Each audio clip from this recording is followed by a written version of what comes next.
How to charge your hume band. Charging your hume band is pretty straightforward, but there are a few important things you should know, especially if you're setting it up for the first time.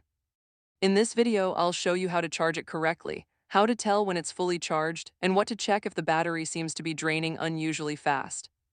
If you're interested in checking out this product, I've tagged it in this video, and you can find it through the product link in the description.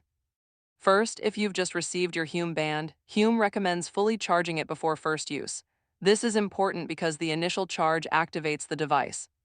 The same applies if you've performed a factory reset through the Hume app. You'll need to place the band on the charger again to turn it back on. To begin charging, remove the Hume band from your wrist and place the sensor correctly onto the provided USB charging dock. Make sure it sits properly on the charging connection.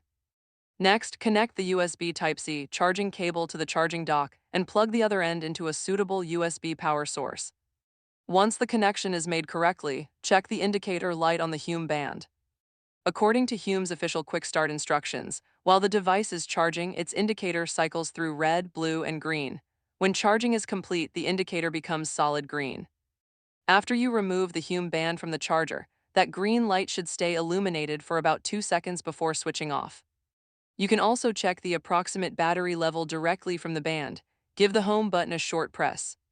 A red light indicates roughly 0 to 24% battery, blue represents 25 to 49%, and green indicates 50 to 100%. The exact charging time can vary by Hume band version.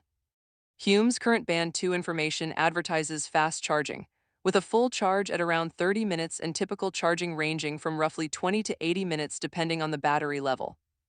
However, Hume's Quick Start documentation for the earlier Hume band lists approximately 1.5 hours for a full charge. So if your charging time differs, check which Hume band version you own rather than assuming something is wrong. There are also a couple of important charging precautions. Keep the USB charging connection clean and away from liquids, dust, metal particles, and other conductive materials. Hume also advises against covering the device with a blanket or pillow while it's charging because trapped heat can cause overheating. If you have an earlier Hume band and its battery appears to be draining unusually quickly, Hume's troubleshooting instructions recommend trying a battery calibration by leaving the device charging for at least 3 hours and then using it normally again. One final tip: don't wait until the battery is completely dead every time. Keeping an eye on the battery level in the Hume app makes it easier to recharge before you unexpectedly lose tracking. So that's really all there is to it. Seat the Hume band correctly on its charging dock, connect the Type-C cable, confirm the charging indicator, and wait for the solid green light or the appropriate full charge indication for your model. If you want to check the latest details or buy this product, I've tagged it in the video and you can find the product link in the description. If this video helped you, give it a like, subscribe to the channel, and leave a comment if you'd like more Hume band setup and troubleshooting guides.